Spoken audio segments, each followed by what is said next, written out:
This is the Twin Cities Real Estate Investing Show. Real stories, real success in Twin Cities real estate. Join your hosts, Adam Tafel and Tim Swierczek, as they dive into the world of Twin Cities real estate investing. Together, they share valuable insights and practical tips to help both new and seasoned investors navigate the Minneapolis-St. Paul market.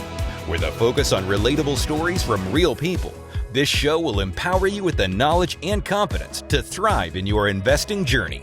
Guys, take it from here. What's up, Tim? Hey, buddy. How you doing, man?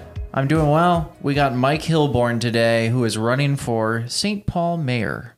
Yes.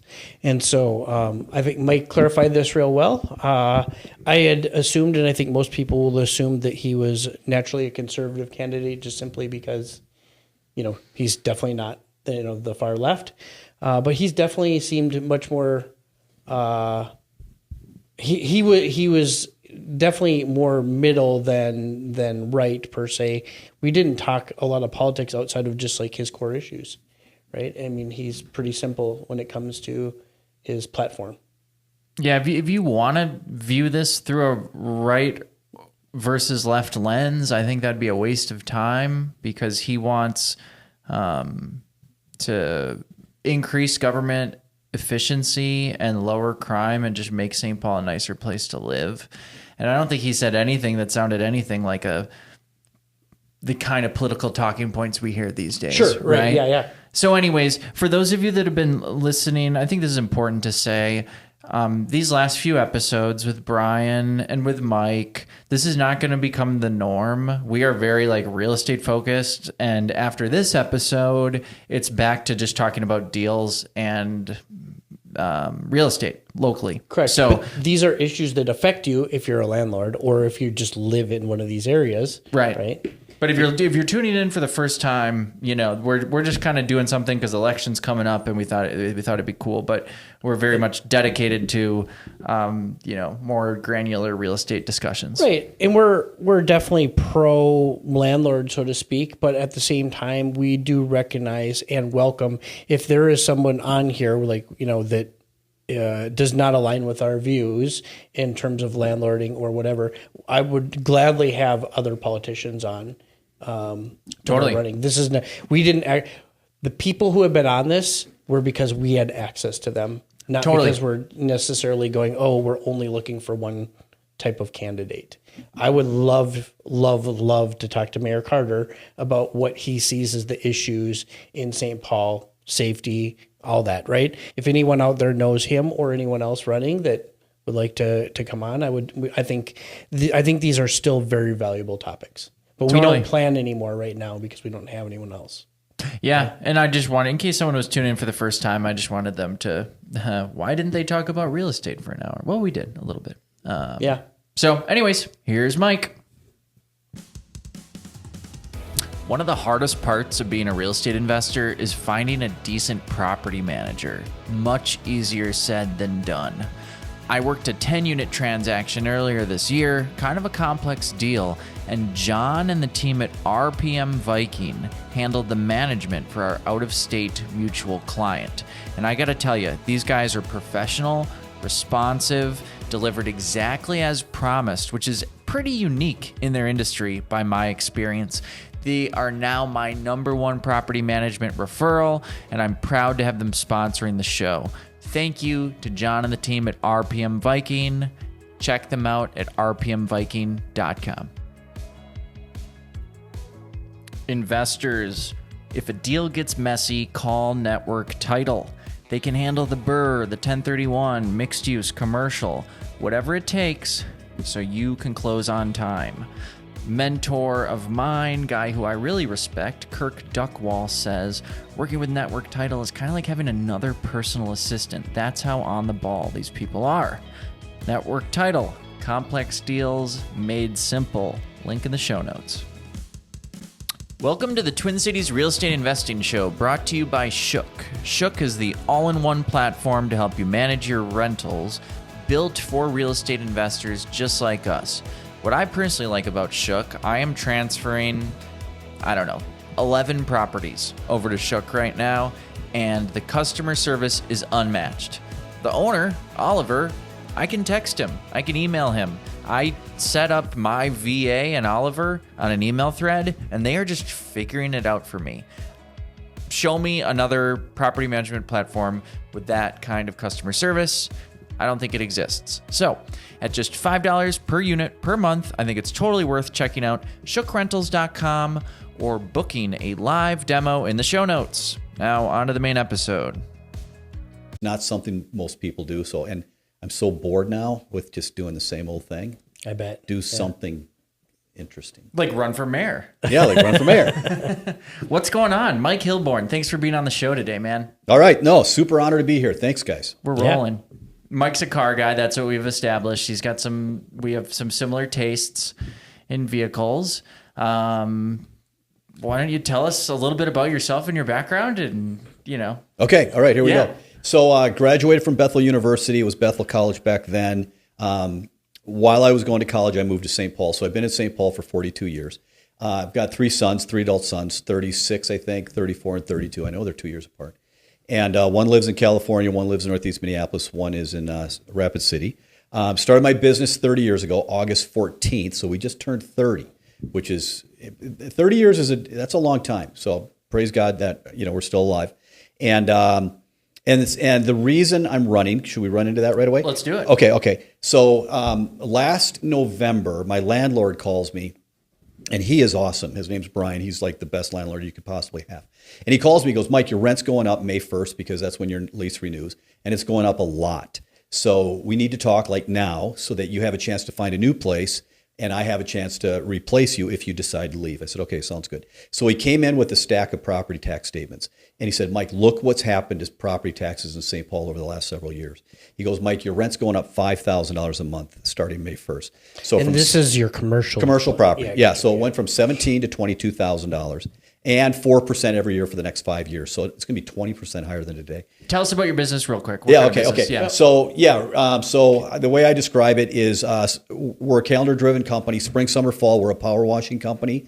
The wintertime, we're a snow plowing company. And then I was describing before the show some Christmas lighting. We do some of that too. So the idea is to keep the guys working all the time. We're a second chance employer. So I would say about 65% of my guys have either been incarcerated or are in recovery.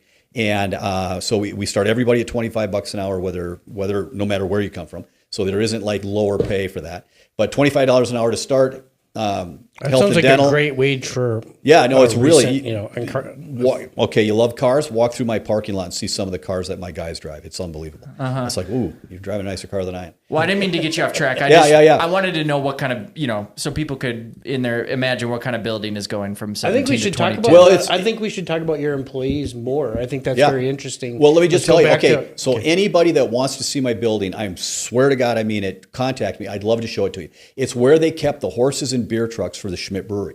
So we're kitty corner from the Schmidt Brewery on West 7th Street. It's the most beautiful warehouse than you could possibly imagine. There's a tunnel that goes from my building to the brewmaster's house to the brewery because they had to move money there because they didn't want to get robbed once the beer trucks came back. Okay, so that's about the building. Yeah. And it's a nice building. Okay, so let's talk about the property taxes. Your landlord comes to you, lays down some bills. Let's start from there. Yeah. So anyway, he shows me that the rent's going up a lot, and I said, Brian, I'm not going anywhere. I'm invested here. I've put a lot of my own money into the building. If you know what that can look like, and I love St. Paul. I mean, I love St. Paul. I've been here the whole time. All my friends live in the suburbs. I don't want to move. I want to stay. So then I thought, okay, you know what? Not everybody can afford that. There's a lot of people in St. Paul that are hanging by a thread. A lot. St. Paul has lost over 500 businesses between 2020 and 2022. I just got off the phone with an older lady, and she's like, Mike, it's like I am going to lose my house is paid off, but my property taxes are so high now, it's like a mortgage payment. And she goes, I'm going to be forced to move. She goes, Mike, would you please do something where when somebody, and this was her idea, she goes, if somebody's been in their house in St. Paul for 50 years and they're retired and the house is paid off, would you please make the property taxes are going to be half as much?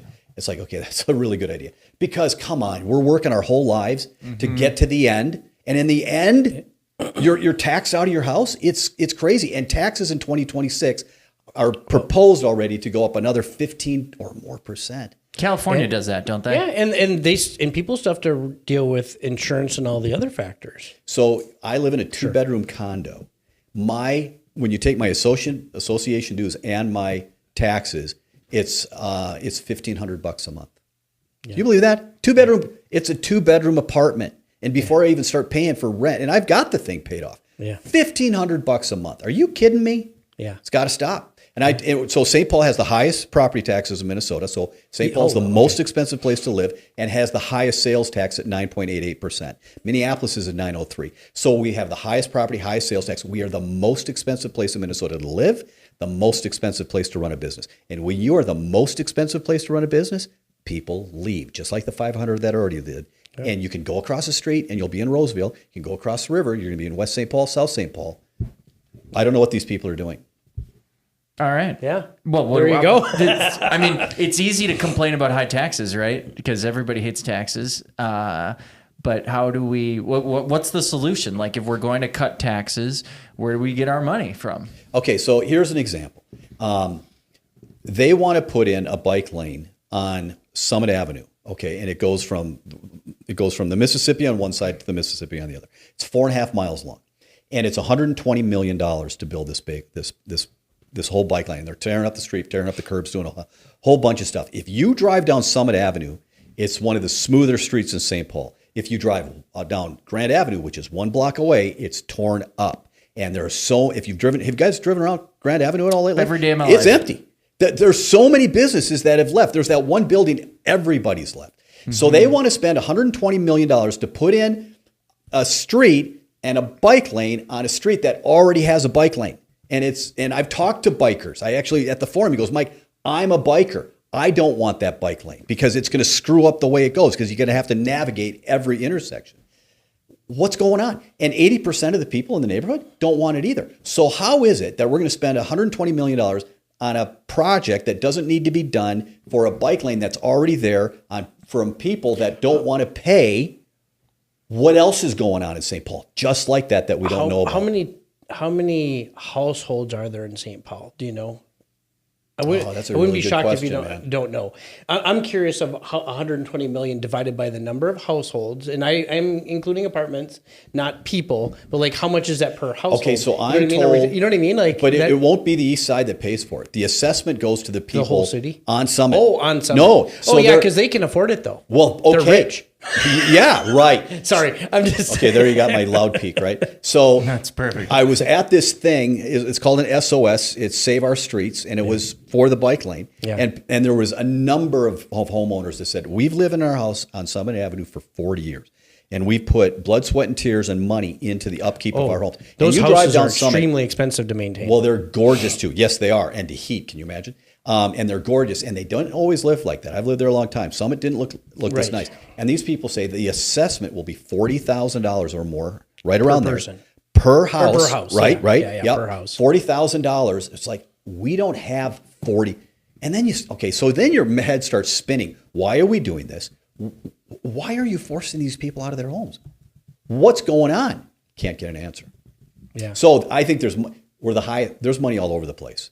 Yeah, that's just one project. You have to. That's not every. Yeah. And you guys are businessmen. I'm a businessman. You go in and you find the stuff that doesn't belong there, or the stuff that's bloated, or the stuff that's inefficient, and you start making a difference. I talked to another group. Okay, I'll finish with this point. I talked to another group I said, why does St. Paul have to be the most expensive place in Minnesota to run a business? And they said, Mike, it doesn't. It just has really bad policies. And I believe that's probably true. Yeah. And in case anyone was wondering, what do you guess? What's the guess? How many households do you think there are in St. Paul? I think 80,000. I think each district is around 40,000, and there's 2 districts inside St. Paul. 121,000. Oh. But of course, this is ChatGPT, which is wrong all the time. So that's $991 a household. If you send it to the whole city. But not everyone is paying property taxes. Let's just face it, that's just one project. So you could probably find 30 projects that are of similar, maybe not of similar size, but and all of a sudden you're cutting everyone's taxes by $2,500 a year or something like that, right? Or maybe you're cutting their taxes, and not everyone's would be cut the same. I get that, but I feel like we talked about this bike lane thing on the podcast like a year ago. We might have. I think we did. And God, what else were we talking about? Because we got kind of political. Anyways, What stage? Because I thought this was shot down. Is it still alive? Oh, they're still throwing money at it. They want to throw What? they're putting like $2.5-3 million into it this year to kind of, keep it moving or something. What doesn't make sense to me is to mix bike lanes and heavy car traffic streets. Now, I don't know the names of the streets just off of Summit or Grand, but I figure you go one block over from those, right? Whatever that street is. You can make Laurel, that street Ashland, Laurel, Holly. Ashland. You can make that street a bike lane. You can in such a way that it's safer for everybody, the cars and the bikes, right? Because you don't have bikes turning or coming when you're not looking as a car driver or what have you, and bikers don't have to worry about cars. They don't have to navigate. The street can be designed in such a way that locals can still get through, but it's heavier bike lane traffic, and it's somehow safer for them by how like you would approach the street, right? Like there might be a speed bump or something. You just install speed bumps on either side, right? So that you have to slow down right before you get there, and then you have arrows on the street, and it's cheap, right? It's 2 speed bumps per block, and it's arrows, right? And then how do all these people logistically, if you're driving into your driveway, and then there's a bike lane in the middle of your driveway? How does that work? You guys, the more you're starting to get into the onion. The more you peel this thing back, the crazier it actually gets. There's things, SOS, I think it might be SOS.org or something. Check into it because we could talk about this for an hour. Let's not. Yeah. Let's move past it. What's another? Can you give us a few other examples of bloated projects? And then, when you do the math, does this allow? Because we also have problems, right? We got have you been to downtown St. Paul, right? And we have a homeless problem. We have a police problem. Lack of revenue in downtown St. Paul problem, which is probably leads to the high tax rate, I would think. We have, we could go on and on. Okay, so 20%, 18.7% of the commercial properties in St. Paul are now either NGOs or nonprofits. 1 in 5 commercial properties don't pay any taxes at all. And the more you raise prices on taxes, the more businesses that leave, the more businesses sell their properties to other NGOs. Every business pays about 3.5, 3.6%, you guys, roughly, of the value of the property and property taxes. Every house is right around 1.2. So every business that leaves, the 3 times value of that property has to be then moved onto everybody else and onto property owners, homeowners. That 1.2 keeps climbing. Okay, so we've got, and the attitude is this. Okay, so not far from here is Five Guys hamburger place, right? So there's a gentleman that I met. He's a guy that represents cities and things for companies that want to put their restaurants or businesses into other properties. And he says that Five Guys, the corporate, said this is the only Five Guys burger restaurant that's going into St. Paul. We will never deal with St. Paul again because the attitude in City Hall is this DMV or something, right, where it's just anti-business. You can't get permits as fast as you should. It's just the whole thing. And then when I bring up lowering taxes, and he doesn't do it now, but the first 2 times I brought it up, Melvin said, okay, he's being disingenuous, or I'm lying because there's no way you can lower taxes. So he's lying to you that he's going to lower taxes. No, I'm not. Okay, because the attitude is we're just going to keep raising taxes. And so businesses, and then people, okay, I'm going to jump around here a little bit. Businesses then look at it and say, okay, what's the climate in the city that I'm going to move into? If this climate of the city you're moving into's attitude is that we're just going to keep raising taxes and we're not going to make it easier to run, people are like, no, I don't think so. I think I'll go to Roseville. I think I'll go to South St. Paul.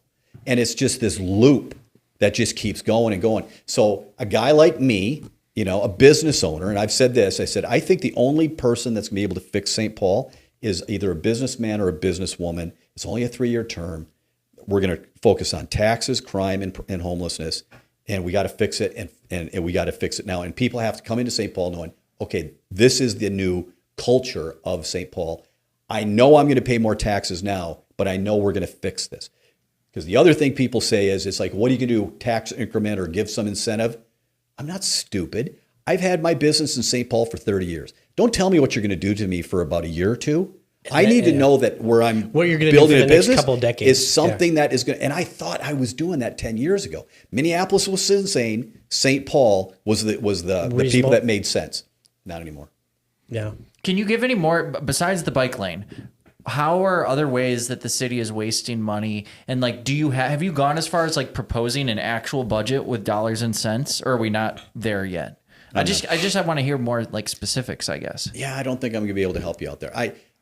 I have my particular business. We have 6 different things that we do. We do line striping. We do all kinds of stuff. We wash trucks. We do parking garage. We do Christmas lighting. We do snow plowing. We do commercial. We do residential. And every time I went into any of these, I didn't know what I was doing. And you go in and you build it and you create it and you find your way. And I have to think that's going to be kind of the same. The bike lane one is an example to me that if it's that bad with something everybody hates, what else is there? Sure. I can't give you any more stuff that we just have to. The culture has to change. We have to be pro-business, and the attitude now is that business don't help. It's like, you guys, without business, it's dead. Mm-hmm. I'm not going to be able to get businesses are the reason why people like living in a city. For example, and here's what I mean by that specifically. I'm just talking like entertainment and restaurants, food in Minneapolis, right? See, I lived in St. Paul for a long time. I loved it, but I still drove to Minneapolis for entertainment and food often. Not all the time. There are plenty of nice places in St. Paul, but the more nice places there are in St. Paul, the less I would drive to Minneapolis, right? The more I found them. You need a lot of them to find the ones that you want and everything else. And so by having, retail centers and by having cool restaurant districts and by having a vibrant downtown, you have people who want to live there and will obviously generate revenue, pay taxes, be happier to pay a higher tax rate, right? I mean, so like, I think most Minnesotans above other states are kind of okay with paying taxes provided they get something for it. Right. It's just when you're not getting anything for it, it's the problem, right? Including like in St. Paul, the thing I like the most about not living by the way, I love St. Paul and I lived there for 19 years, but the thing I like most is my streets are plowed now. I don't have to drive over ice. In Minneapolis? Ruts. No, sorry, I'm in White Bear Lake. Oh, yeah. But I don't have to drive over ice ruts. And that is so nice after doing it for 19 years to drive on a smooth street that's plowed. That's a good complaint. One of the things we do is snow plowing, and people are like, well, then you're going to fix the snow plowing, right? It's like, well, yeah, I'm going to work on that. Yeah. But to your point, okay, so St. Paul is trying to get people to come down to St. Paul. And so they have the Excel. Okay, so the hockey games and concerts, and it's bustling. But they come in, they go to that event, and they go home. Mm-hmm. They don't stay. And we need people to stay, and it's got to be safe to stay. So I was at Mickey's Diner. You guys are sure downtown, right? Of course. And they used to be open 24 hours a day, every day, 365 days. Yeah. Last time I was in there, I said, are you guys still open? No, we have to close around 10 o'clock. There's too much vagrancy and loitering of homeless and other people. And then it's a hassle to our customers to try to get in and out, and it's hassle to my staff. And then I was talking to Brian Ingram, awesome guy. He's got a number of restaurants, right? For those of you who don't know, that's the Apostle Supper Club guy that closed. Yep. The Hope Breakfast Bar, and they're just opening a new one. And he has the Gnome. Cool. Yeah. The Gnome, the Gnome. And he's opening a place above the Gnome, right? Some sort of a club. Okay, very good. Go ahead. Yeah, no. And he's like, Mike, he goes, we have to close now at 10 o'clock because everything after 10 o'clock is hard for our customers and hard for our employees. We can stay open till 2 a.m, but we can't. Legally. Legally you can stay, but it doesn't. And then so many businesses are closing at 10, and then there's your nightlife, right? Like, I'm not a guy that needs to stay up past 10, but there are those people that want to stay up later, and just one thing after another. So crime has to be taken care of. We're short 60 cops in St. Paul. And it was cool because the last forum, Melvin goes, we know we're 60 short. We're trying to put on more police academies. We have to respect our police. We have to let them know how much we love them and care for them and appreciate them. This Friday, my fiance and I are going to go out with a cop and do a ride-along from 4 p.m. till like 1 a.m. You guys, if you've never done that, anybody can go. It is so much fun. Tim, we should do that. You totally should. And you can go together in the same police car, both you guys. I actually know a St. Paul police officer. We should hit him up. Yeah. I know a couple. The former husband of a coworker of mine. Oh, sure. Katie's ex-husband. Got it. Yeah. But the frustration now is that I walked into Walgreens on Grand Avenue. I said, and it was early in the morning, and there was nobody there except the manager. I said, hey, how's the crimes thing? She goes, there's this particular guy that's got a warrant for his arrest. The cops know who he is. He comes in here, grabs toilet paper, walks out, and they know who the guy is, but they don't do anything. That's what's happening. Yeah. 2%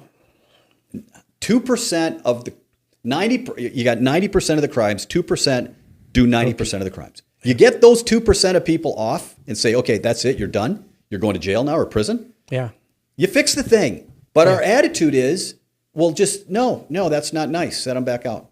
We had Brian Strahan on the podcast, who's Strawn. Thank you. No, that's okay. On the podcast last week, who's running for Ward 1 in Minneapolis City Council. Kind of more of a middle of the road Democrat kind of guy. And when I said to him, I'm like, I think it's unfair to put on the Minneapolis City Council or to put this on the St. Paul mayor, this crime issue, because it's happening in every city all over the country.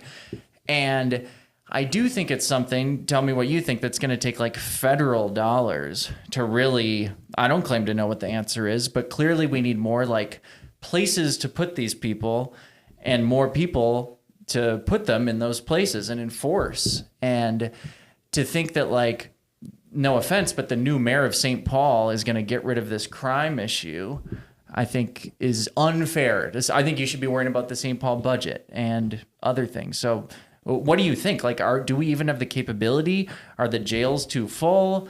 Is it what do you think the issue is? Yeah. Or are we just not policing crimes that we're just letting things go? What do you think I want to hear what Mike says. I think there's three main issues. There could be more, but there's three main issues. But let's hear what you say. Oh, I totally think we can fix it. I think we can fix it rather quickly. I think you just hold people accountable, and you don't. Somebody said, "Well, how are you going to make these judges put people away?" Because I rode with the cop, the same guy. I rode with him last year, and I get to ride with him again. He's so great. Yeah. And I was expecting the cops last year to be just like, "Oh, you guys, this is awful.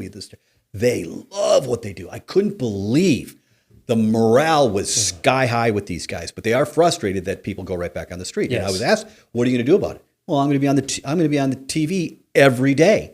Every day, I'm going to go on. I'm going to have a press conference. I'm going to say, "Okay, this judge let this guy out. Look what this guy did. Why are we letting this guy back on our streets?" And I'm going to shame everybody into getting this guy off, because the cops want the people off the street. We have to take them off the street, and then build more prisons rather. You know what my attitude is? Okay, probably don't say this, but it's we can cut it. No, I'm saying it's okay, you know what? I want to make it so uncomfortable to do crime in St. Paul. You're like, forget it. We're just going to go over to Minneapolis. Yeah. We're just going to do it over there. That's the same thing with the homelessness thing. So one of the things my company does is we pick up trash and power wash parking or the sidewalks of Catholic Charities every single day, Monday through every day, Sunday, 7 days a week from April through the end of October. And I go down there about once a month or so, and I pick up trash with my guys, and I get to see the homeless people that are basically just hanging outside, right? Yeah. And it's drugs, it's people addicted to drugs, and it's mental illness. And you're going to see it firsthand if you pick up trash with me. You guys should do it with me. It's fun. So the county does a lot of their programs is from the county. It's not even from the city. It's like, okay, well, let's do this then.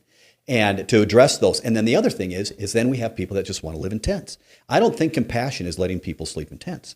So my answer is, we're going to give you the help you need. It's either a drug thing or a mental illness thing, but you don't get to sleep in a tent. Totally. And if you really want to sleep in a tent, you got to go over there, because it's not going to be in St. Paul anymore.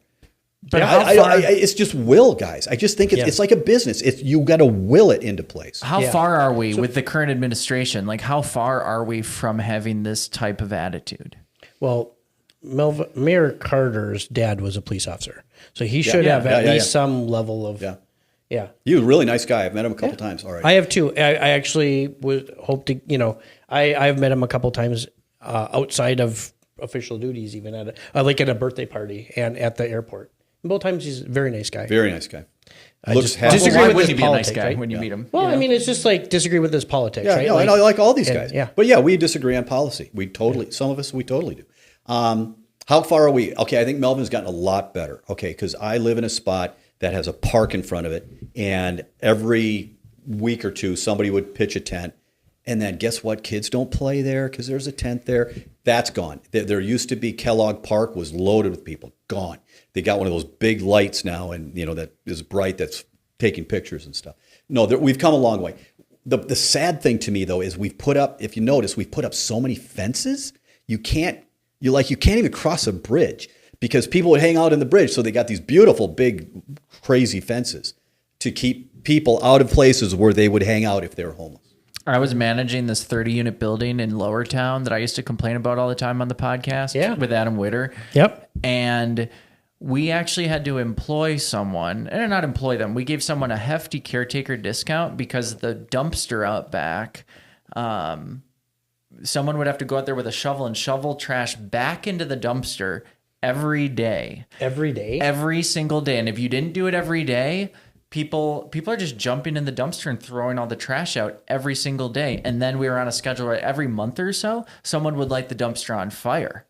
And there used to be you would say, well, why don't you just build an enclosure back there? Well, there used to be an enclosure, but that was worse because then people would just end up do their drugs in the enclosure. So like having it open was actually better. But yeah, for anyone listening who thinks that, oh, this crime issue is overblown, that's just like a right-wing talking point. Like, no, man, this is like affecting people. People don't feel, young women do not feel safe living in Lower Town. My fiance. And you're not a right-wing talking point guy. No, not at all. Yeah. You subscribe to the Star Tribune. You're not right-wing. Actually, the Star Tribune and the New York Times just started showing up in my house 2 weeks ago. Is that what it is? Dude, I didn't. You think I ordered the Star Tribune? Nothing against the Star Tribune. It's 2025. Anyways, go on. Okay. Well, I do think there are 3 issues revolving crime, and this would be This is actually a nationwide thing, right? Okay. But either you're talking about lack of police, which is we've already discussed, right? And you mentioned the judges, and that's a big deal. Letting people off of crimes is a major problem. They know that they're not going to stay in jail.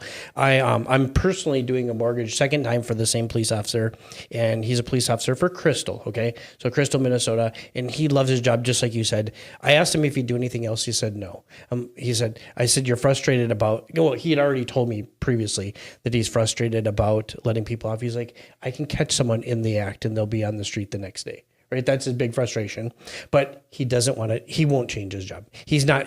That doesn't stop him from wanting to do it. It just makes him frustrated because he's like, I'm helping people, but then I'm not. Right, and then the last one is just our attitude towards police officers.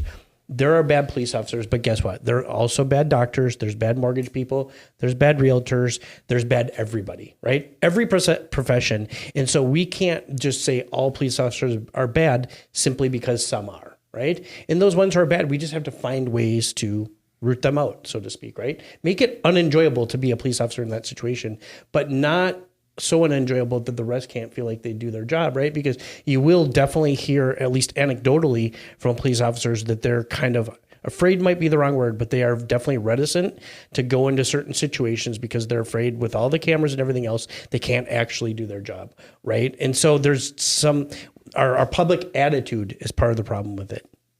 We have no control over, unfortunately. Yeah. I mean, you and I can go out of our way to pat a cop on the back, but people are going to act how they act. Yeah. You know, you watch YouTube videos, right? And these people that are confronting cops. Of course. You ever see that? Yeah, all the time. Can you believe the patience these guys have? Yeah. It's insane. I don't know. I don't know how they do it. These guys they just take it and take it and take it. Yeah. That's a hard job, man. And you're doing it when it's dark, in fractions of a second to make a decision. Yeah. I mean, I haven't mentioned his name yet. So I can say, I know that he's held babies in his arm when they died from parents shaking him, stuff like that. I mean, police officers, he's like, one time I asked him, I wanted to buy a fourplex in a bad neighborhood. And I said, tell me about this neighborhood. He said, Tim, I was the first one at the scene recently and with brains on the street. He's like, someone got their brains blown out of their body the week before I wanted to buy that property. He's like, don't do it. Right? Stuff like that, right? They see these things that we can't. I know that he was also the first, there was a murder at Mounds Park or 4th July, a few years back. He was the first one on the scene at that as well. And they see these things and you just can't get that out of your mind. So my personal belief is that we need to give police officers, they shouldn't even be working 40 hours a week. I think they should have more time off, and I know that they don't like it because even talking to him, they don't like the counseling, but they just need more counseling. You can't see these things and live this kind of high stress life your whole life and not have it affect you. And then eventually it will spill out, right? There's going to be that one time. They could be patient for a decade. There's going to be one time when they're not patient because they just haven't had, in my opinion, the personal care they need to do their job. A bad day. Yeah. Your kid could have done something. Your wife says she's going to leave you. I mean, there's a bunch of stuff that can make your life miserable. Yeah, correct. Oh, man. Anyway, so it's a tough job. Yeah. I give police a lot of credit, and it's we should hold them to high standards, but I think we need to give them more, like literally, and I do mean more time off. Like and what's happening right now is St. Paul is short 60 cops. They're all working overtime. Yeah, they're not working 40; they're working 50, 60. So take that extra 10 hours, obviously fill up the comps, but even maybe give them a little more. We can budget more for that, and then we probably have a little less other problems, right? I mean, there's got to be a way that actually saves money somewhere else. I agree. Why are we short 60 cops right now? Well, okay, so I think Minneapolis is supposed to have, I don't know, 900 or something. They're at like 450. Yeah, they're yeah. I mean, the city council was voting to defund the place, like eliminate it. Well, what kind of attitude are you going to have if that's your job? St. Paul's got, the chief of police in St. Paul is awesome. So he's really good at keeping the morale up. But, a lot of people retired and left during the whole George Floyd thing, a lot. And we got to build that back up. So it's a hiring issue. It's not like we can't afford them or we lost a bunch of guys. It's in, I'm going to get this wrong, but it's in the St. Paul Charter. Yeah. This is how many cops you're supposed to have. And it's based on the number of people, right? So it scales with population. That makes sense. Like Minneapolis has the same thing. It's like, whatever, 2.2 per 1,000 people or something like that, right? I mean, that's probably not the right number, but I think it actually is for Minneapolis. And it's just like, so how many ever people are in Minneapolis, they need 2.2 cops for that. Did you guys see that thing, Precarious State, that just came out about Minneapolis? I haven't watched it. You heard about it? I have heard about it. Okay. Have you? No, I don't know what you're talking about. Okay, there's a guy, Rick Tuccelli, remember that guy from Channel 11? Yeah. He came in and did a documentary on Minneapolis. It just came out like 2 weeks ago. Yep. And what's going on in Minneapolis and how short the cops are. And I mean, there's like gunfights. It's certain. They said there's like this 2-block neighborhood in Minneapolis. Do not go there. Anyway, check it out. Yeah. Wow. We got to talk about real estate on this show. Yeah. Oh, okay. Yeah. Yep. So let's talk about you've done some debates. What is the current political climate right now at the mayoral level towards real estate? Like housing issues. Okay. What are you guys talking about in the debates? Because I haven't seen the debates. Housing supply, yeah. It's in, you guys, what is going on? Mm-hmm. Rent control. Yeah. Have you heard of anything dumber than that? It's been tried across the country. Yeah. It fails spectacularly. And then they put in the most restrictive rent control. And then so Minneapolis building permits are up 60%, 63, 64%. Really? St. Paul's building permits are down 61%. The only place that's really building anything is right around St. Thomas, where they're tearing up those homes and then they're putting in those 14, 15, 16 units, right? And they're moving at such a speed because they know that somebody's going to stop that because it's out of control. And then the regulations thing. Minnesota put in this regulation so that the contractor is responsible for everybody down the chain. So if a subcontractor doesn't pay his people, the contractor has to pay what the subcontractor was supposed to pay when it was the subcontractor's point of view. Is this a new policy? Yeah, this just came out like a year and a half ago. That. Okay. Yeah, so if you 20 to 25% of a house's cost now is regulations, state and local regulations to build a house. 20 to 25%. It can even get higher than that.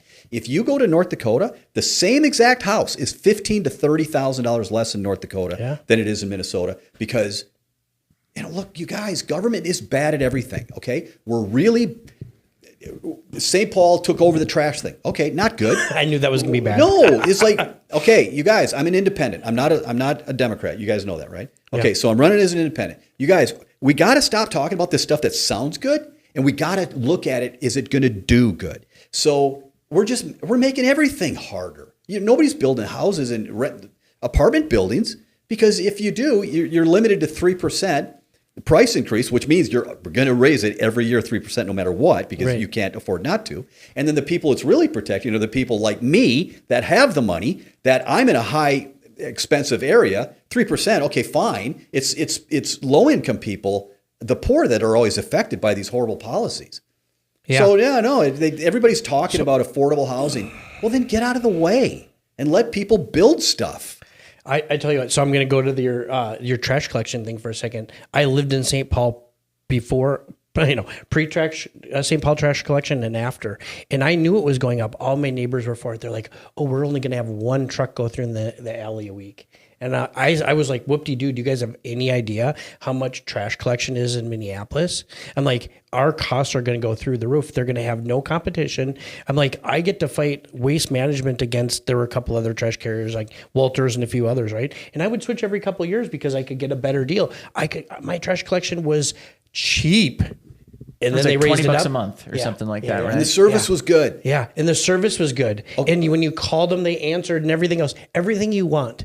And it all went away almost immediately as soon as they went to the new system. And now it's the same costs are slightly higher than Minneapolis, and you don't even get a fraction of the benefit because at least Minneapolis does their waste and their recycling right, and you can basically put stuff out at the curb without extra fees and all that. It's all extra fees in St. Paul. They didn't even get that part right.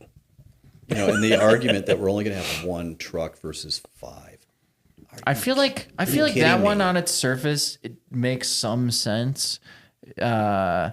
Okay, so right now that's exactly right. On its surface, it does, but that's what Mike's getting at. Okay, how many Amazon trucks are coming down your street? Yeah, it's what. Are you going to make it all one Amazon so it only delivers once a day? They're delivering in the middle of the night between 4 and 8 in the morning, from 8 to 10. It just what? Yeah. You're going to manage 4 trucks driving down your street. That's the level of granular we're going to. Yeah. Well, this is what my neighbors liked about it, right? But there's what we want to work and what actually works, right?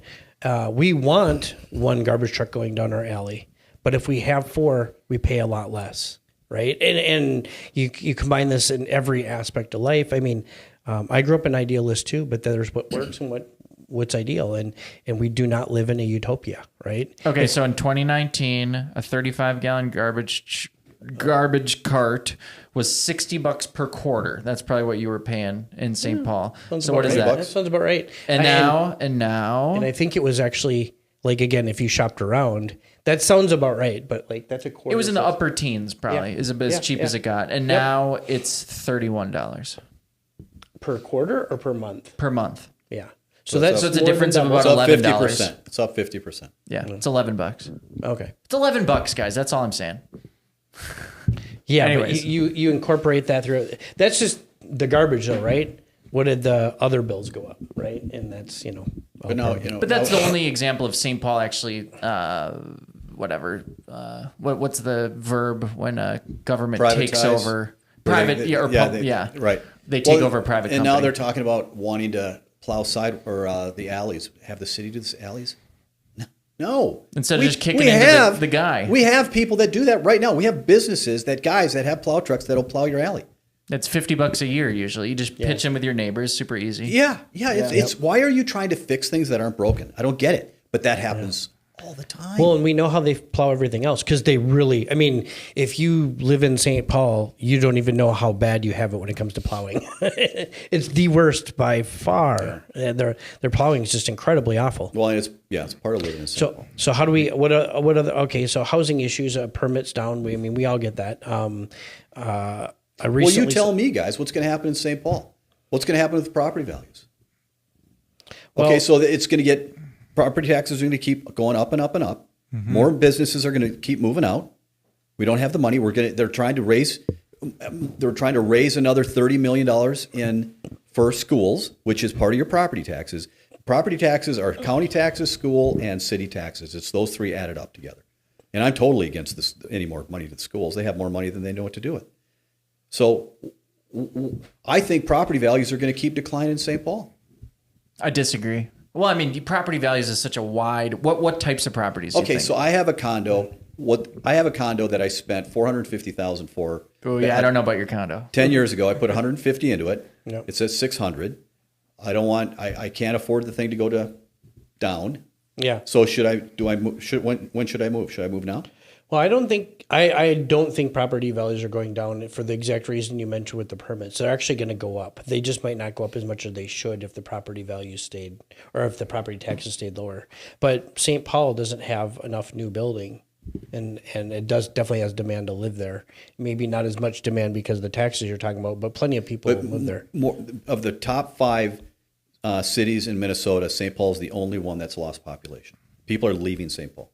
Yeah. There are less people that live in St. Paul now than 5 years ago. How much is that concentrated towards, because we don't see, I'm a landlord, it doesn't seem like there's very much vacancy outside of downtown.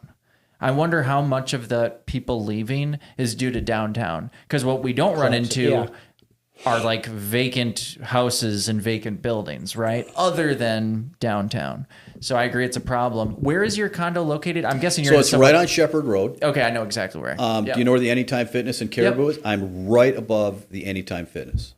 Yeah, so I don't know if I feel great about your condo value because of everything we're talking about, especially safety and crime. And you're still you're a little bit isolated, but you're kind of in the mix down there, right? Well, when George Floyd happened, they put plywood all over the glass on the level below me. Mm-hmm. But I mean, I'm personally, I would love to buy like 2 more single family homes in St. Paul in the next 12 months because I think they will continue to go up in value. But well, that's good news. I agree with what Tim said. And certainly my triplex, I think it could be an extra $150,000 in value. But because rent control is passed, I completely agree that has been stifled. Right. So, yeah, if I was going to be more granular about my statement, because I do think the values are going to go up. I don't think they'll go up as much as they should being in quotation marks, or would is probably a better way to say it, had there not been rent control, right? So I think rent control is an absolute concern. I think, but rent control is also going to keep prices up because if you don't build, there's only so many houses, and enough people want to live at the city core that they will still live in St. Paul, even if there's flaws, right? Okay. Because, well, frankly, I always felt there was a lot less traffic and a lot less headaches living in St. Paul. I loved it. I prefer it to Minneapolis. I don't want to move, so if you apply, guys, convince me to stay. I appreciate it. Well, walk out my house and walk around for 20 minutes and tell me that this isn't like an awesome place to live. Well, I raised my family in Highland Park, 1635 Niles. Yeah. So you know where that is, Randolph and Snelling. I loved it. I loved every minute of it. Yeah. And secretly, or not even so secretly, I've thought about, well, what do I do when my kids graduate? I am so passionate about these awful city councils that we have. That's like, do I move back to Minneapolis and run for city council? Oh my God, you'd be so good at it. And then I thought, I would rather live in St. Paul. Maybe I just need to move to St. Paul and run for city council. Please because, do. I think this is a really important topic, folks, and that's why we're having people on.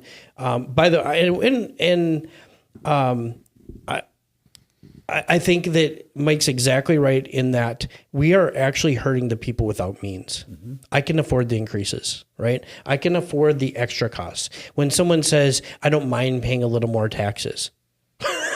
Of course you don't. You're wealthy. You know who does? The person who's either just trying to make it, the young one, the 23-year-old, or the person who's just flat out not as fortunate in life. And these policies, like these bike lanes, we don't need. Look, wealthy people will find a way to ride their bike wherever they want. But we can't be charging everyone. We can't be raising the cost of the whole city. It's inhumane to overtax. It's not about rich people. Rich people can afford it. It's about the poor people who can't. And we need to build better housing. We need to have more of it. It needs to be safe, but not as costly to build. I mean, it was 2008 that I heard this. In 2008, it was like $15,000 per house in permit fees. I don't know what it is now. Okay. But if you talk about the cost of government and regulation.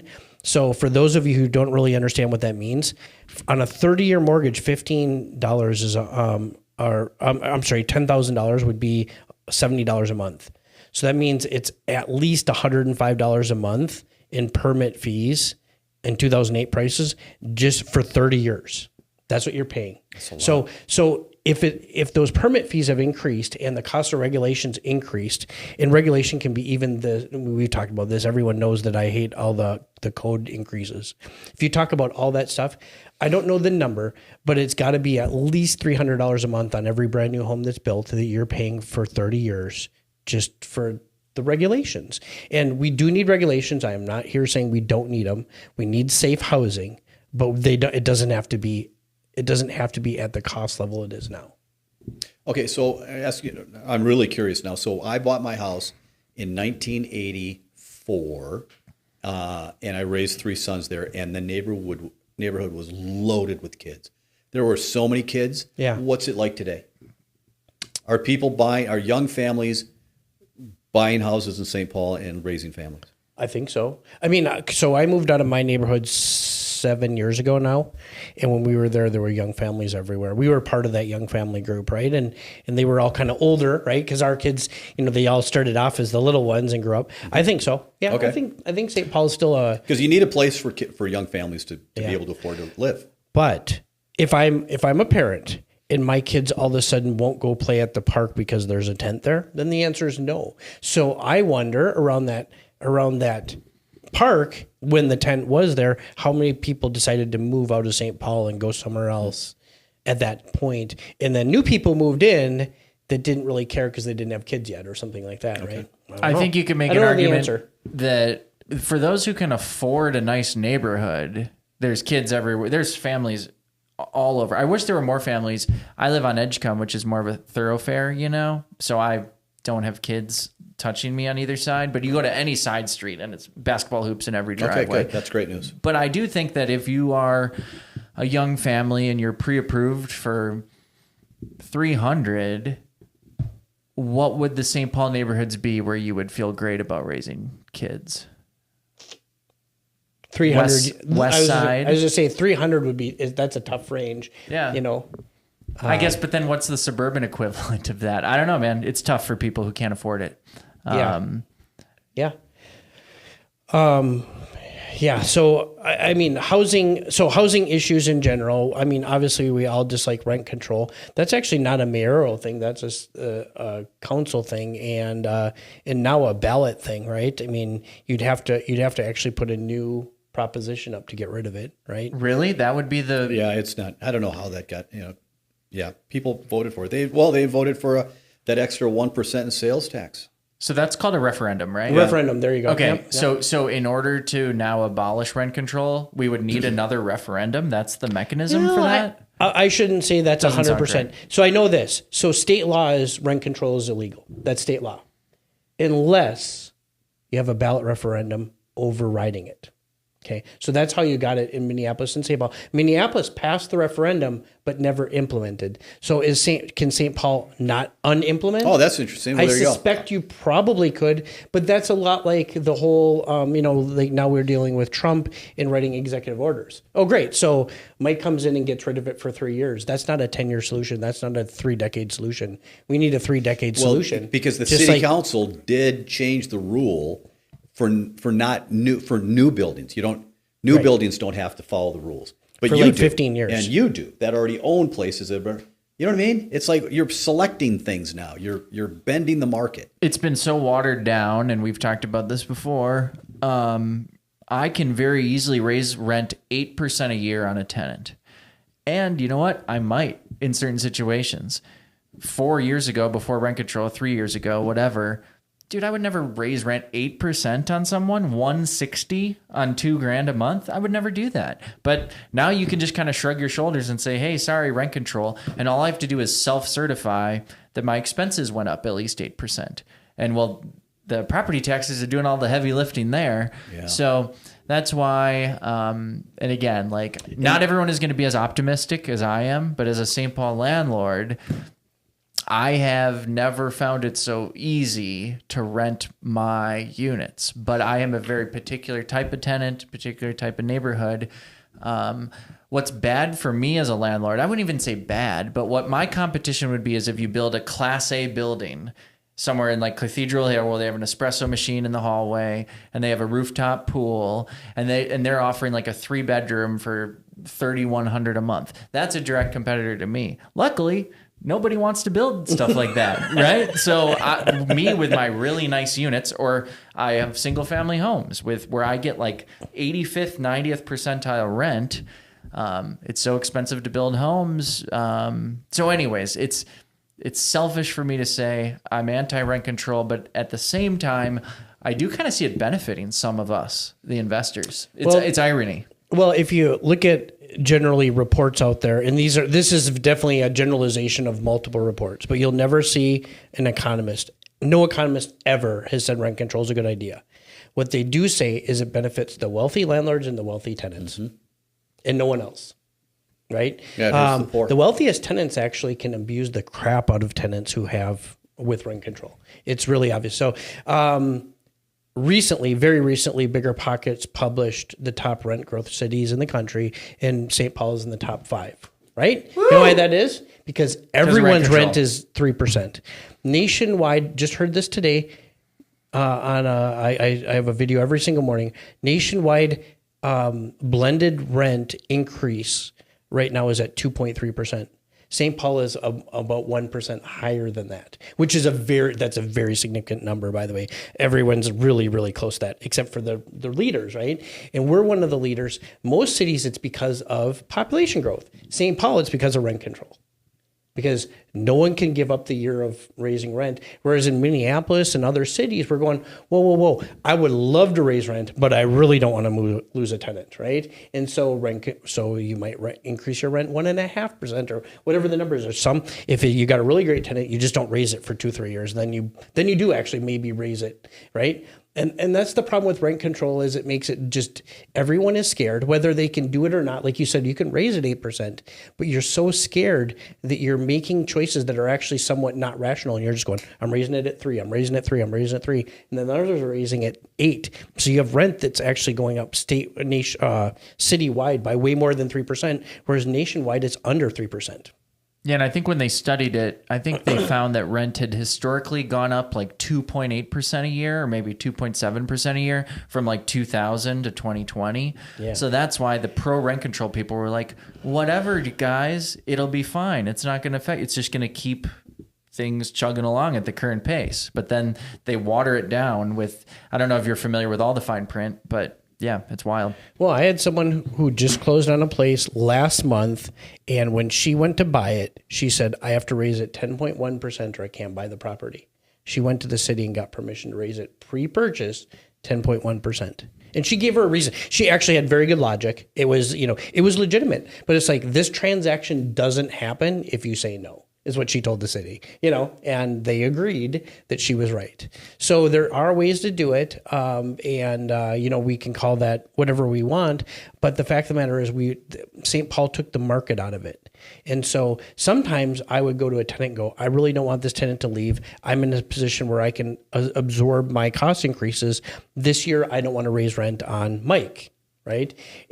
But I'm not going to do that if I think 3 years from now I can't afford to have that lower base rent because I like Mike, but the tenant after Mike, I'm going to need to be 9% higher and charging another 3% when they move in because that 12% is going to be necessary with my tax increases, my water bill increases, my garbage cost increases, my insurance. Insurance is doubled on everyone. Man. Yeah. So anyway. Yeah, I mean the city needs leadership that is thinking about these things and worried about the cost because the costs affect everyone, not just the wealthy. Matter of fact, the wealthy can absorb most anything, depending on how wealthy you are. It just doesn't matter, right? If I'm paying, $6 for a latte or $7, doesn't matter. But an extra $1 for toilet paper matters to some people a lot. Yeah, because right? As a percentage of our income, gas is nothing. Gasoline, it's not a lot. The latte isn't a lot. Your cell phone isn't a lot. For people that don't have any money, those are all big numbers. Yeah. My 3 things are very simple, and I like things simple. Taxes, crime, and homelessness. We have to fix those 3 things for everybody, for everybody. Including for the homeless. The homeless, yeah. Why would no, we don't living in a tent, not cool. Not cool for anybody. No one should do that. Well, I want to. You shouldn't want to. Yeah. Right. And if you want to, then maybe you need to find a place where that is okay. Your parents' backyard or whatever. I don't know, right? I mean, it's just not public lands, right? Yeah. I mean, yeah. Anyway. I know. You guys did a great job. This is really, really fun. Tell us about, if we do have a little time, tell us about the ride-along. What did you learn from your last ride-along? So, again, they were off the charts. Great guys, and they back each other up, man. Everywhere we went, there was another squad car that came up. So it was like 4 guys everywhere.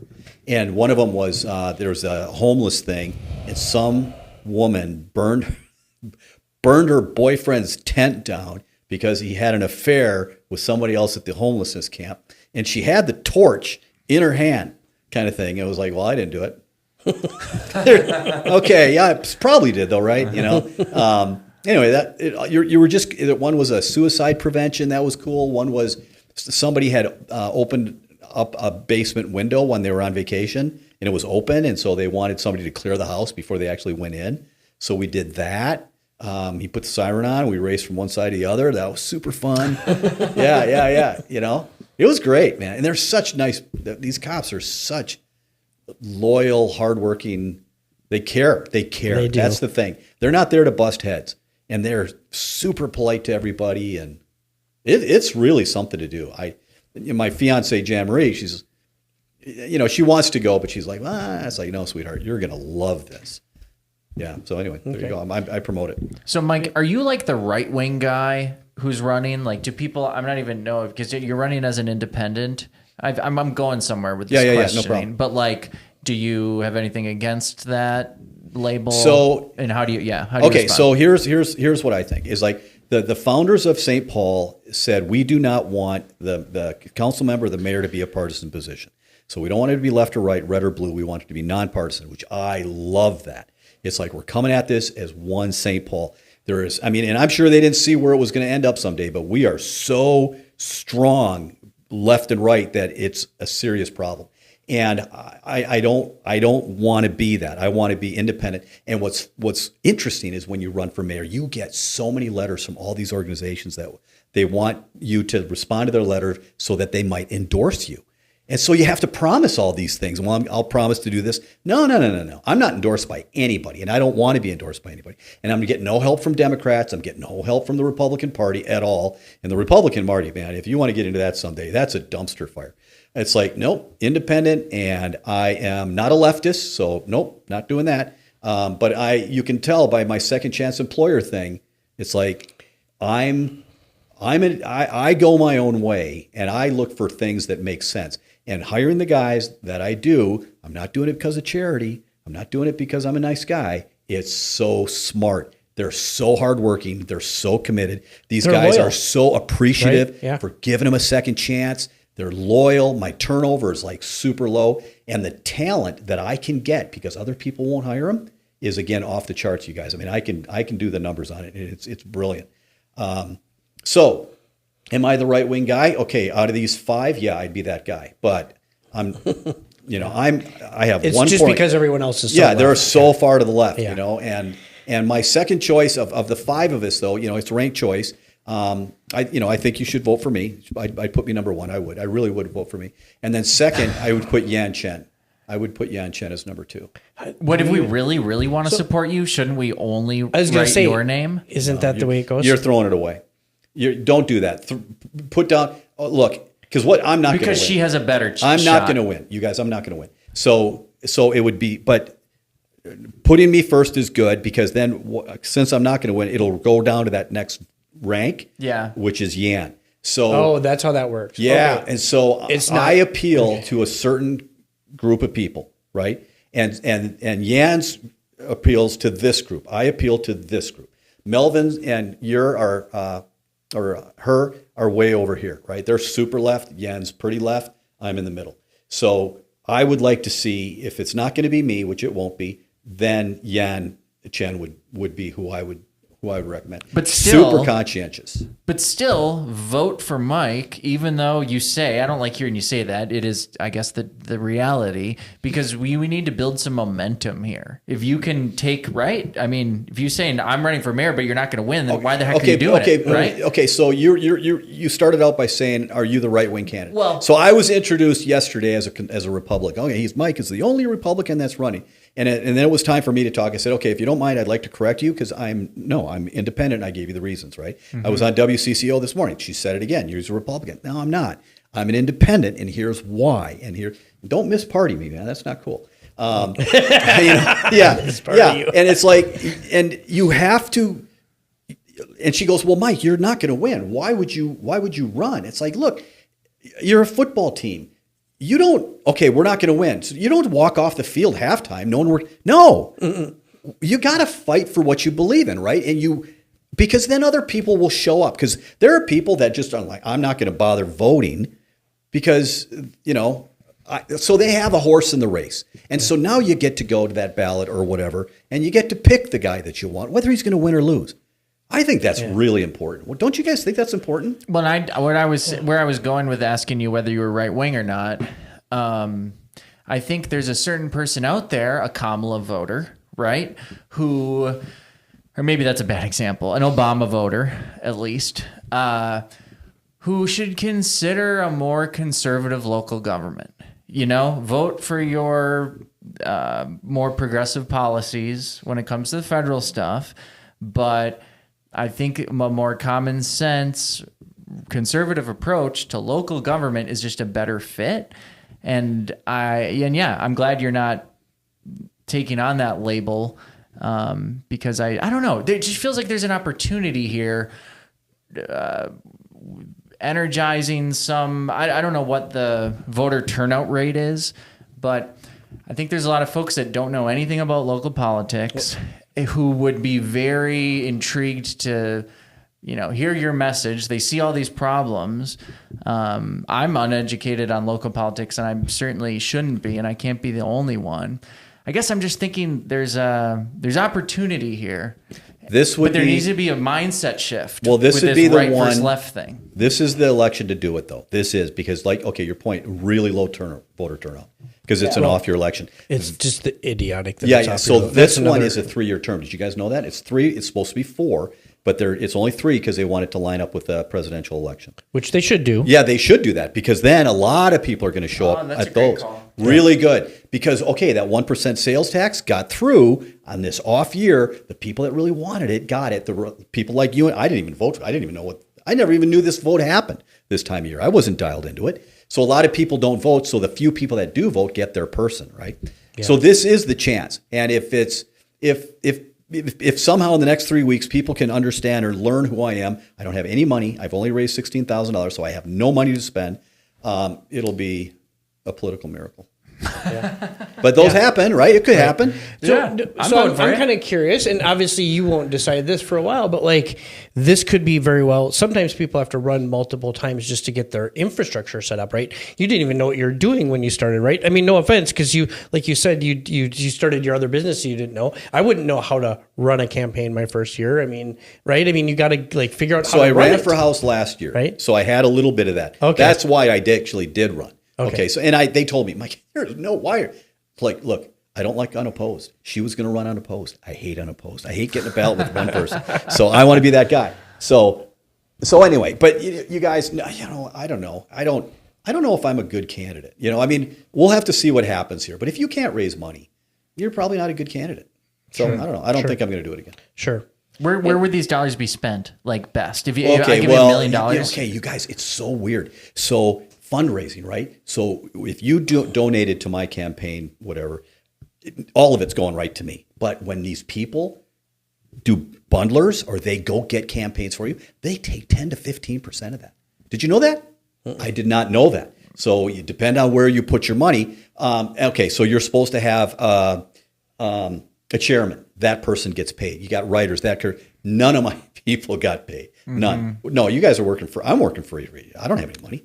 And I put in $20,000 of my own money. So I've raised 17. I put in 20, and 20 is my limit. I'm not spending another penny. But what are the most effective uses of marketing dollars? I'm just curious. Is it TV, radio? You guys, again, you would not believe how many ads you get on emails you get.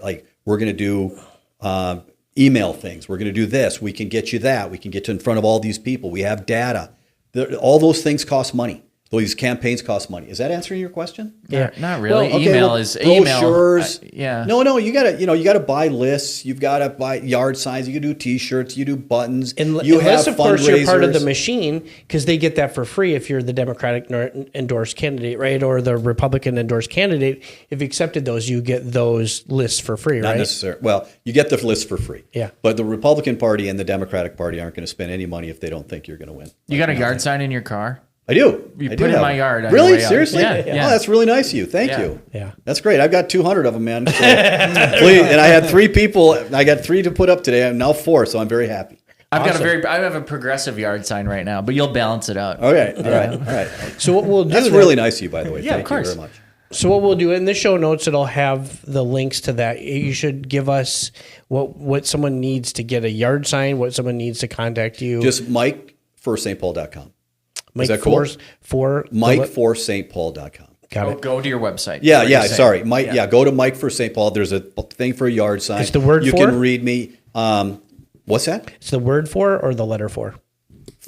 For FOR. Sorry. Yeah. And there's Just want to make sure so everyone. ST Paul. Plus, if we see it a bunch of times, then it's just easier to remember, right? So yeah. MikeforStPaul.com. Yeah. It's a great website. It is. Well, I've had people. I've had a governor. I've had a couple governors that might run that said, "Who did your website? I really like it." So I Was I this got an really independent lucky. person who did it for you? A friend of mine, a guy. Well, now he's a friend, but he was a guy I met at a conference out in Massachusetts. Oh, and then it goes right to, and then it goes right to an embedded YouTube video. This is great. Okay. Yeah, and that YouTube video that cost me $12,000. So if you're wondering, and that was a deal, I'll tell you. So if you're wondering where some of the money goes, that video alone was $12,000. It's a great website. Well, we're going to give you content. Everyone who, by the way, this is not a political, like we're not doing this just for politicians. Anyone who's here, you're going to have shorts you can use to promote this. And super great. And for those of you who are in St. Paul and in Minneapolis, like if you're listening to this and you're like, well, I live in White Bear Lake, why should I care about St. Paul? We all have to care about the real estate community. We have to hold high standards for ourselves so that we treat tenants well, so that we don't have politicians coming down on us. We also have to support the ideas and the politicians who support good, strong housing policies, right? Who support, frankly, getting rid of homelessness, and who support, landlords who are doing it well and not coming down too hard on them, and maybe a little bit harder on the landlords who aren't. Like, I'm okay with that, right? That's where we can agree to allow the politicians to come down on the real slumlords, right? But be easier on those who aren't. Yeah. Look, we all love Minnesota. We all love Minnesota. We all do. St. Paul's our capital. St. Paul should reflect the beauty of our state. So that's why I think you should. And you know what, you guys, you wouldn't believe $5. If I see $5 come in, it just like fires Lights me you up. up. Anything at all is just, oh, good, somebody's out there supporting me. It's kind of crazy. When you go through this process, it does. You learn a lot. It's really a good experience. You should definitely run for city council. I hope you do. Yeah, Tim, you would be good at that. And I like what you said, Mike, about how, because I asked, do you have a budget with you where we can see the spreadsheet? And it's like, you really just have to vote for the person who you trust is going to have the right mindset and experience, open up the hood and start cutting some of these inefficiencies and wastes. And I do trust that you would do that.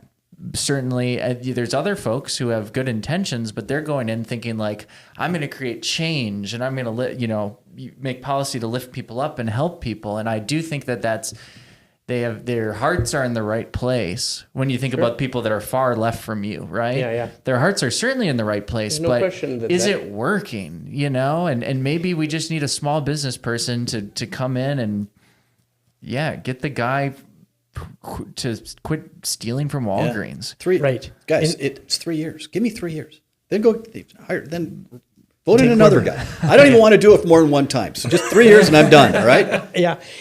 Well, Adam, you brought up a good point. Is it work? Yeah, their heart's in the right place. Look, I was that person, the bleeding heart liberal for a good portion of my life, right? And I know the heart's in the right place. The question is that even the job of a city government? Exactly. Right. The city government is about safety, plowed roads, no homelessness, right? I mean, like, it is very, very much a nuts and bolts type position. I mean, even if we wanted to, we don't have the budget to affect real change in, like, let's say, social programs, right? But we can create an environment, if you're interested in that, we can foster an environment where other organizations can do that, right? Mm-hmm. Yeah. But how do we do that? Well, we keep it safe. We keep regulations down. We make things easy to do. Including, like, it should be easy for a kid to put up a lemonade stand. Like, bring back lemonade stands, Mike. If that could be your one campaign promise, is I'll bring back kids lemonade stands. If you're under 20 years illegal old now? Well, They're all over our neighborhood. Oh, good, because no, that's an American. In most places, they're not. Like, I don't know. Maybe really? St. Paul they are. Oh, really? Yeah. Okay. Yeah, because you need a permit to sell. Oh, come on. Right? I mean, it might not be enforced. I'm just saying, like, they're, like. Well, we're definitely having Kool-Aid stands if I get elected. I'll tell you that right now. Yeah. So anyway. Well, cool. Thank you, Mike. Thank you guys. You're the man, This is dude. awesome. So what's up today, Tim? Tim just got back from a family vacation in Colorado. Yeah. And you had to deal with landlord BS. Yeah, so this is a vacation rental in Colorado. Approximately 2 months ago, we had a water leak that caused a lot of problems. Luckily, it was caught very quickly, and the water leak was taken care of. In the process of drying the place out, you have to heat it up, and you're blowing lots of hot, warm air in the place, and that heat up delaminated some things. We had laminate countertops because in the mountains, to get the lead time to get solid surface countertops at the time of the year we were doing it was about 2 months. I was wondering, when you were so nice, so gracious as to have me in your mountain home, I didn't want to say it because I would be rude, like, what's up with these countertops? But I'm like, you could have, that's why you didn't have stone countertops. We just couldn't get them at that time of the year. And they look good, by the way. But yeah, you'd rather have stone. Yeah. So now that it's happened, there's a small selection at the local Lowe's of countertops they can get in about 3 weeks, 3 to 4 weeks, which 6 weeks is the longest we could go right now. So anyway, we spent quite a bit of time of our vacation time, or it was meant to be working anyway, but the day and a half we would have had to enjoy ourselves was taken up with shopping for countertops and things like that. And you wouldn't believe how hard in the mountains it is to shop for something like that. It was crazy. Well, I'm still working on my hoarder house. Yeah. We made a really aggressive, I don't know what I was thinking. We were going to try to get it done in like 16 days, and that didn't quite happen. But we are 2 weeks into the project. I ended up ripping out all the flooring in the whole house. Like down to whatever you call the old 1900 subfloor where it's just like planks. Mm-hmm. So down to that, and it smells way better. I think a lot of that smell was like soaked into the floors, huh? Yeah, and Miguel told me, he's like, I can sand it, but there's going to be black spots all over the place. And I'm thinking about, he's getting that 1.25 inch oak for like, I think it's up to like $370. And then there's a little bit more of a labor charge. I'm like, screw it, just do it. So all the flooring is done. All the walls are patched. Recessed lighting is in. Ceilings are fixed. The kitchen is completely demoed, and cabinets came in this morning. Appliances were delivered today. What did you do with your cabinets? We talked about this on a recent episode. What did you end up doing? I ended up just going to Home Depot. Okay. Home Depot. Anyway, I talked about this on the last episode, I think, but the cabinet guy told me, he's like, even if we're not running an interest rate deal and we're not promoting an interest rate deal, all you need is a manager, make a big purchase and then have a manager call the card services, and they'll put it on a separate, when you get your Home Depot card, they put it on a separate statement. And so I got the Home Depot cabinets because he could get them to me within 7 days. And you got to think we're doing like 1, 2, 3, like, 120 inch row. So that's like 4 cabinets. And then another, 65 inch row. That's 2 more. And then I'm going to do floating shelves, and I'm keeping some of the old uppers. But I spent more than I wanted to. I want to say I spent $3,200 on not the baseline. I got like a charcoal color. It's going to look sweet. Nice. So the appliances came today. So I think, what I really hate about this is the time. It's finding the tenant and the time of year. That's what really sucks. This is definitely a tough. Plus, you're not going to be done for a few more weeks, so you're really talking really close to the holidays by the time, right? You'll be Halloween or later by the time you're marketing this, right? And you've got like 3 weeks to Thanksgiving, and then and those people anyone shopping now is shopping for a December or January move-in, which there's just not that many people doing that. So that's fine. I mean, the one thing that I have going for me is that I don't even own the house yet, and they're letting me do all this. Oh, really? You haven't closed yet, huh? Yeah, and because of the TIsh inspection, right? We want a really clean TIsh. Oh. Otherwise, in Minneapolis, when you go to sell a house, the city gets very involved, and something that you could pay your handyman $125 to do, if it's like a plumbing fixture on a TIsh report, all of a sudden it needs a permit. So now your little rental project is just blown up with the city involved in everything, which is not what I want. So yeah, I think we'll be. I wonder. My VA right now is playing around. I'm trying to lease this like garden level 1 bedroom. And we had water intrusion coming in, and so we had to remove the vanity and the mirror and the light. And he actually, with AI, put it all back together. And so we're marketing this unit that isn't quite ready to be shown yet. So I'm wondering if I get the guys to clean up every room, if with AI I could start marketing this house. I guess I'll let you know if that works or not. But I think what I'll end up doing is just kind of take a bath on rent. I'll find like a tenant for like 5 months and just give them a sweet deal. Yeah. I just listed this house for a client for lease. I don't do a lot of leasing, but I wanted to help this family out, and it's a quick buck for me. I leased this house in Maplewood in like a day. This time of year, you can find a fine tenant, but you got to take a bath on the price, which I would be willing to do for 5 months. Mm-hmm. Exactly. Something you can do without rent control, right?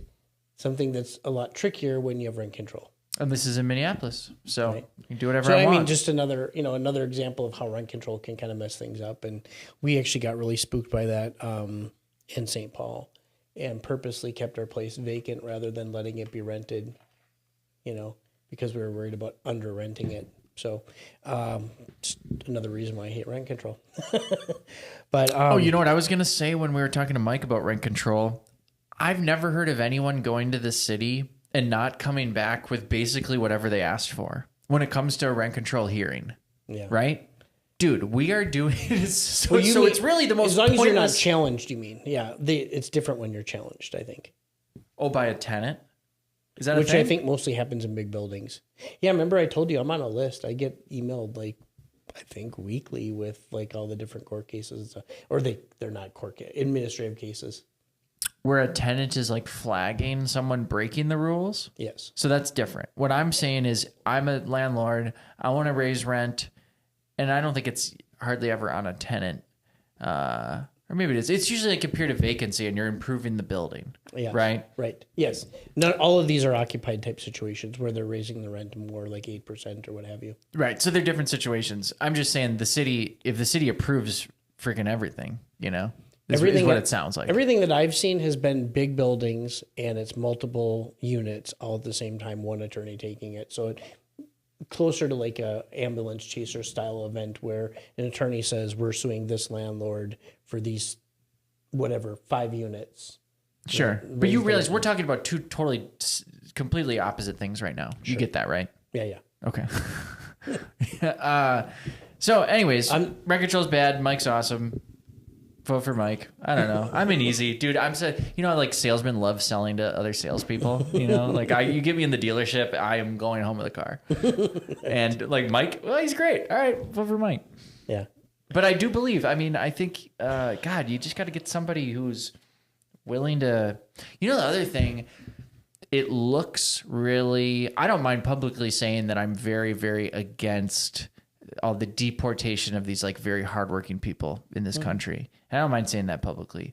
It looks really bad, right? Let's just say I was for the deportation of illegal folks. And yeah, if somebody's out there committing felonies, they probably shouldn't be here. I think the point I'm trying to make is that this is the USA where we're supposed to have freedoms, and cops arresting people for being vagrant and homeless or cleaning up tent cities. It's public land. They're sleeping. I guess the optics are really bad. For tent cities or for homeless? Maybe I'm making it bad. I'm making an analogy between ICE cleaning up migrants and shipping them off, which ICE and whatever, they have got a very, very low public view right now. Their PR is awful because it looks really bad. You're rounding up humans. And I think there is something, it's easy for us to sit here and say, oh, we got to take care of the homeless problem. We got to clean up these streets. But dude, you got to break a few eggs to make an omelet, right? That means you're actually physically rounding people up. And I wouldn't want that job. And you get a couple people with videos and so look at what they're doing in St. Paul, right? Yeah. And it'll start going on TikTok. So it's definitely challenging. Well, and then in Minneapolis, you've had city council people. I haven't heard of this in St. Paul. It might have happened, but they'll like go stand in front of the trucks the police that are trying to break it up. And it's like, hold on. The people in the houses immediately around this all want this to happen. And you're basically I'm very against tent cities, very against them. I just think that there's nothing good that comes out of them, even for the people who live there, especially for the people who live there. Well, you imagine the overdoses, sexual assault. Like, I'm sure it's just, you imagine like your kid is in a tent, your kid's going through a hard time and whatever. Yeah. No, you wouldn't want anyone you love. You'd probably rather have them arrested, honestly. Maybe get some help. Yes. Than be living somewhere like that. Yeah, absolutely. I as bad as it sounds, I mean, if my kid was in that situation, I would 100% want that rather than having him be there and be in that environment. Like let's say my kid's 20 or 30, or 25, right? I wouldn't wish that on anyone, and I don't wish that on anyone. There are other ways, there are better ways, and we might, we can have compassion without saying that there are no laws, right? I mean, we can still have laws and have compassion, and there's a balance, but it's not probably quite as nuanced or complicated as it needs to be. The first step is no, you're not allowed to sleep in a public space, but yes, you are allowed to get help. Let's help you, Yeah, man, what would it take? I'm just thinking logistically, you would need. We're going to clean up downtown St. Paul, right? How many bodies you would need? How many more officers? Yeah, because, you clear it once, and that doesn't mean it's cleared. They just come back the next day. You need to clear it for a while until the people have completely moved on, and they've either found a better situation, which is hopefully what we all hope for, or they've moved to a different state, preferably a much warmer climate. That's not because I keep thinking that this is why I go back to like the federal. We give so much money to things going on in other countries in the United States, and so the federal money is there. We just have to take it from someone else and give it to. I really think there's something to this idea. I keep thinking, well, we're going to have to build more buildings for these people to be in. But no, that's not true. Like people, you hear homeless people go to California all the time, right? Because the weather's nice and apparently they treat you well. So, and this is, and again, not to get too political or anything else, but this is actually the opposite side of why maybe having not so many migrants here is actually, having migrants take up that housing means that natural citizens don't get it, right? I mean, homeless is at least partially affected by the migration that we've had. Yeah, I don't know if I'm not qualified really because I'm not an expert on the subject.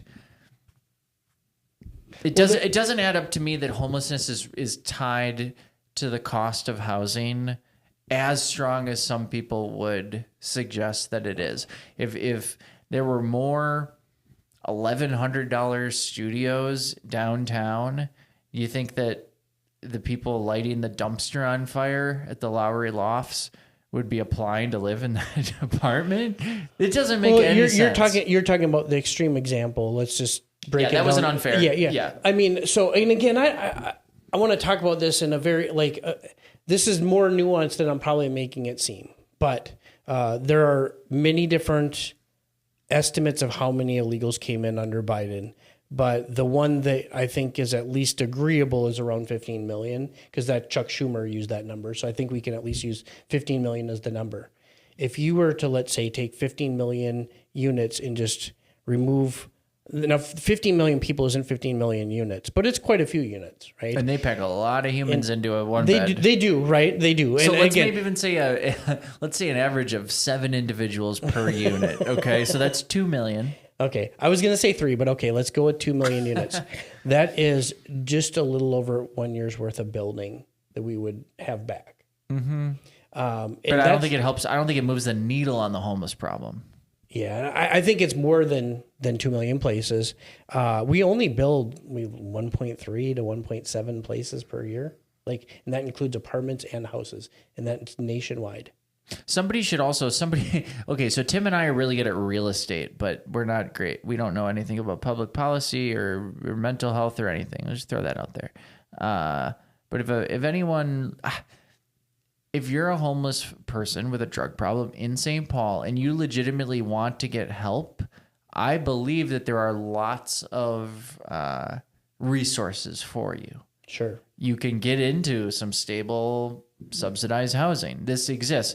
I know that Section 8 list is really brutal. If you're, if you're trying to get on that, it's going to take a while. But I'm pretty sure, somebody could correct me, that there's foundations, there's things downtown where you could get into something stable. I think the supply is there, but maybe I'm wrong. Maybe they're overrun. I don't know. Maybe we should stay in our lane and talk about duplexes. Well, I mean, these issues do eventually affect housing on both, when you're talking the homeless part specifically on a safety issue. And then of course there's if we're talking about affordability and housing units and all that, there is overlap for sure. See, the population going down piece has got to be downtown, don't you think? When you mentioned that, that's. I mean, I don't know, but that makes the most sense to me. You could have some marginal decreases. I mean, we have one open unit now in a building, that in St. Paul, but that's one unit, right? And that happens in other areas.